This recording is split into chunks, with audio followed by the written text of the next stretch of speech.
In today's video, I'm going to teach you how to add users to Zoho CRM. Whether you're expanding your team or just getting started with Zoho, adding users is a critical task in ensuring your CRM operates smoothly and efficiently. Let's dive right into it. First, you'll want to navigate to the Zoho CRM homepage. Once you're there, keep your eyes peeled for the Setup option. It's typically located towards the top right of the page. Clicking this will open a world of configurations and settings at your fingertips. After opening the Setup page, you'll want to direct your attention to the Users section. This is where you manage all aspects related to the users that have access to your CRM. By clicking on Users, you'll be led to the next step where you can introduce new faces to your system. Once in the Users section, it's time to add a new user. Look for the New User button, usually quite prominent, inviting you to click and proceed.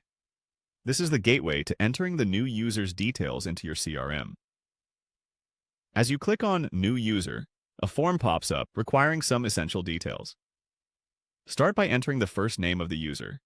Remember, accuracy is key here, so make sure there's no room for typos. Having the correct name is crucial for user identification later on. Next, you'll type in the last name. Much like the first name, it's important to double-check accuracy here. This helps keep your records clean and professional, reflecting the organized nature of your CRM. Following the name, you'll need to input their email address. This email serves as their primary contact within the CRM and is how they'll receive notifications and updates. Ensure it's a valid and regularly checked address to avoid any communication hiccups. Now, let's move on to choosing a role for your new user.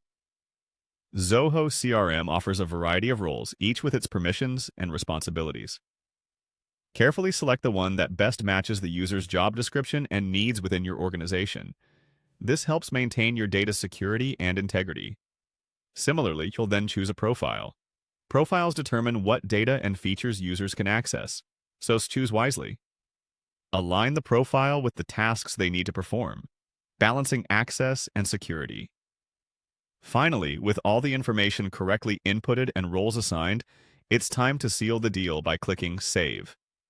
This action formally adds the user to your CRM. And just like that, your new user is now a part of your Zoho CRM ecosystem. In conclusion, adding users to Zoho CRM is a straightforward process that, when done carefully, helps maintain a well-organized and efficient system. Be accurate, considerate of roles and profiles, and always double-check your entries to ensure smooth operations. Thanks for watching, and happy CRM managing.